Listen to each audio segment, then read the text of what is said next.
Ako po ay may itatanong, ito po ay tungkol sa pagkain.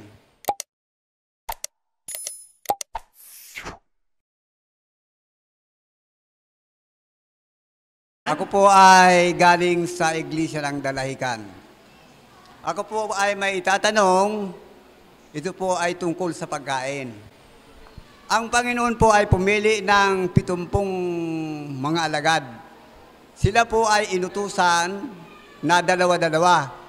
Ang sabi ng Panginoon ay, kayo'y lumakad at sa inyong pupuntahan ang matutuluyan yung bahay. Kung naroon ang kapayapaan, kayo ay dumuon. At anuman ang ibigay sa inyong pagkain ay kainin ninyo. Sabi ni Apostol Pablo, dahil ang pagkain ay hindi ang kaharian ng langit ay hindi sa pagkain at sa pag-inom. Maganda pong ano yan. Maganda pong tanong yan, kapatid. Kasi pwede kang malito dito. Dahil kung titingnan mo nga naman sa talatang 7, sabi dyan, at magsipanatili kayo sa bahay din yaon, na kanin at inumin ninyo ang mga bagay na kanilang ibinigay, sapagkat ang manggagawa ay marapat sa kaniyang kaupahan. Huwag kayong mga palipat-lipat sa bahay-bahay. Tapos yung isa ay 14 city ng Roma. Basahin naman natin yung 14:7. Sapagkat ang kaharian ng Diyos ay hindi sa pagkain at sa pag-inom, kundi ang katuwiran at ang kapayapaan at ang kagalakan sa Espiritu Santo. Okay. Brother Johnson, tinatanong natin kung satisfied sila. Tatanungin din natin ngayon, ano pong malinaw na katanungan po doon sa 2 talata? Ano po ang nais niyong tanungin tungkol doon?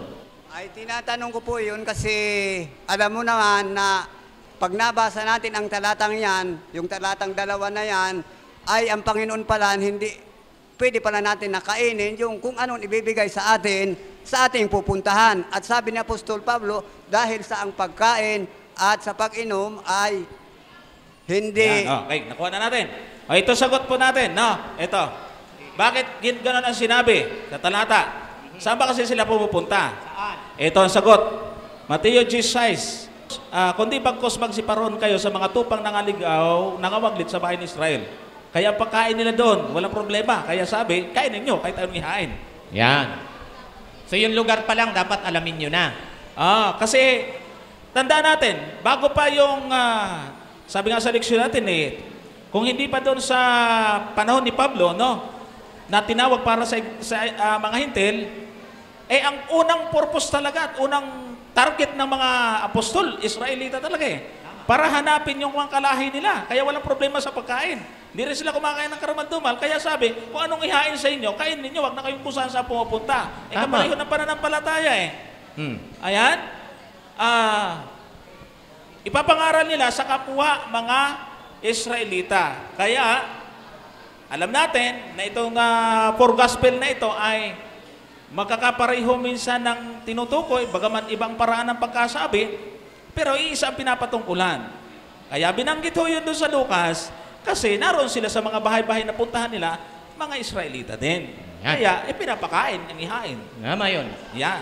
Saka alam mo, Brother Johnson, ang issue dito kasi, ba't inuutusan sila, hindi kung pwede bang kainin ng baboy o hindi. Mga ganon. Ang issue kasi dito, ang ipinapangaral nila na si Kristo nga po ang Misaya. Nasusundan niyo po ba? Ang issue dito ay hindi kung may conflict ang pagkain nila ng baboy o baka. Walang issue ho doon. Kasi until now, ang mga religious na Hudyo ay hindi talaga kumakain yan at never na ikukonsider na pagkain yan. Nasusundan niyo po ba ako? Parang sa amin, sa bahay namin. Alam na kung ano ang kinakain ko at hindi. Kaya pag nagtanong, kahit mga anak ko, Papa, ano ang gusto mong kainin? Sasabihin ko, kahit anong nandyan. Pero sa salitang kahit anong nandyan, hindi ako bibigyan ng anak ko ng munggo. Kasi alam niya na hindi ko gaanong gusto. Pero yung salita ko, kahit anong nandyan. Nagkaintindihan kami ng anak ko kasi magkakilala kami. Si Kristo at ang mga alagad, parehong Hudyo. Tapos yung pupuntahan pa, mga pare-parehas din nilang Hudyo. Pinasukan ng baboy, kaya na baboy ang talata. Nasundan niyo po ba? Wala namang baboy eh. Binaboy. Oh. Alam ko na po yung kasunod dun eh. Hindi man banggitin, di kung hainan ka ng baboy, kain ka, kasi inalok sa'yo, hindi po yun. Nasisira po kasi, kagaya ng ginagawa mong pag-aaral, Brother Johnson. Ito, nagtuturo si Brother Johnson sa proper interpretation ng Bible. Mahalaga po na uunawain natin yung konteksto ng mga binabasa natin. Kasi pag hindi natin basahin ng maayos, magkakawindang-windang aral ng Biblia, Brother Johnson. Sampulan natin ng paborito ito tungkol din sa pagkain. Tingnan natin kung papayag sila. Ayon lang dito sa mga pananalitang ito. Puntan nga natin ang unang Timoteo 4. Simulan natin sa 2 hanggang sa 5. Sa talatang 3, ipagbabawal ang pag-aasawa at ipag-uutos na lumayo sa mga lamangkati na nilalang ng Diyos upang tanggapin ang may pagpapasalamat ng nagsisisampalataya at nakakaalam ng katotohanan. Naku, dito sila nagdidiin sa verse 4, Brother Johnson.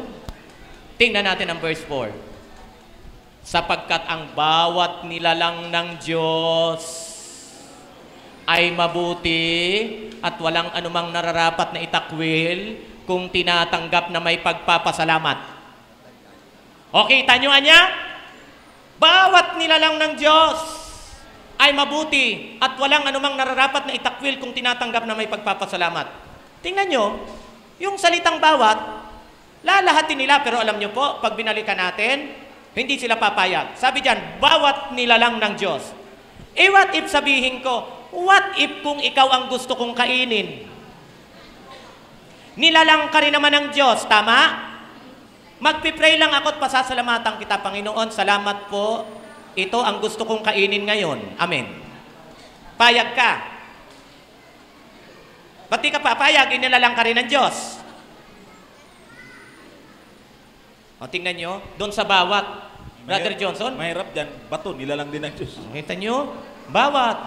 O, kaya mga kaibigan, mga kapatid. Yan mga taba at mga mantika, nagiging bato sa katawan ng tayo. Kumain ka pa kaya ng bato. Yun na nga. Nilalang din ng Diyos yan eh. Kaya nga. So, mga kapatid, kaya ingat doon sa salitang intindihin kung ano yung sinasabi doon, lahat o bawat.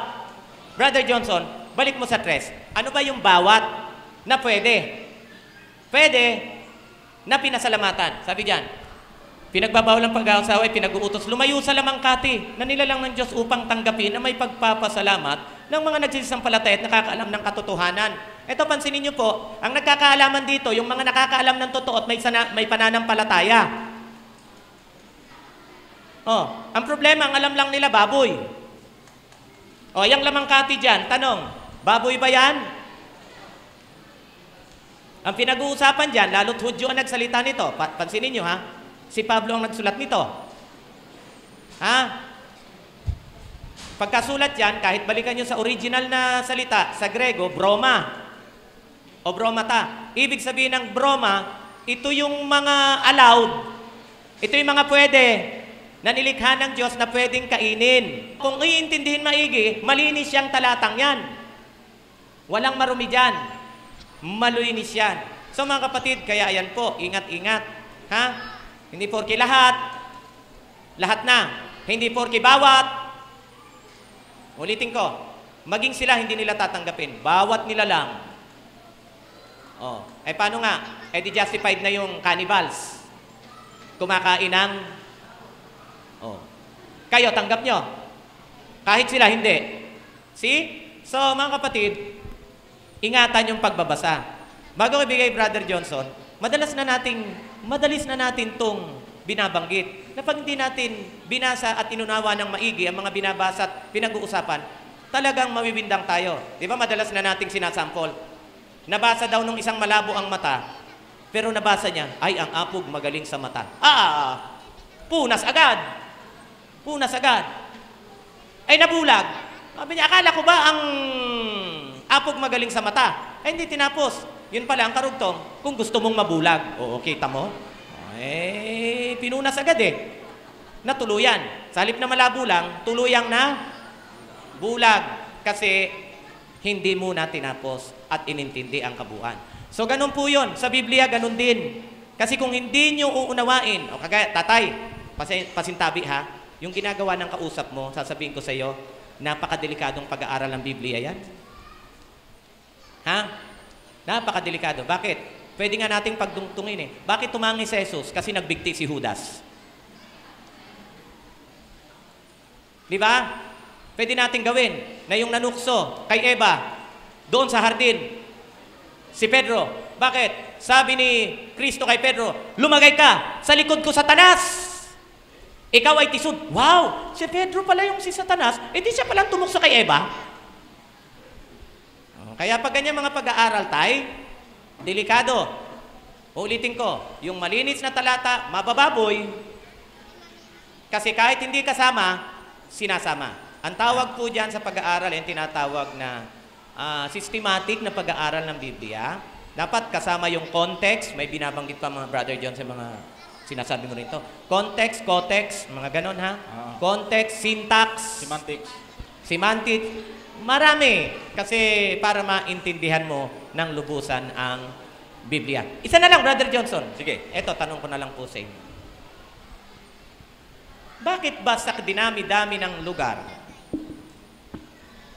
tinanong ni Kristo sa kanyang mga alagad, yung nasa 16 ng Mateo, ang daming lugar na puntahan nila, pero pagdating sa Caesarea Philippi, doon tinanong ni Kristo sa kanyang mga alagad, sino ba ang Kristo ayon sa kanila at ayon sa inyo?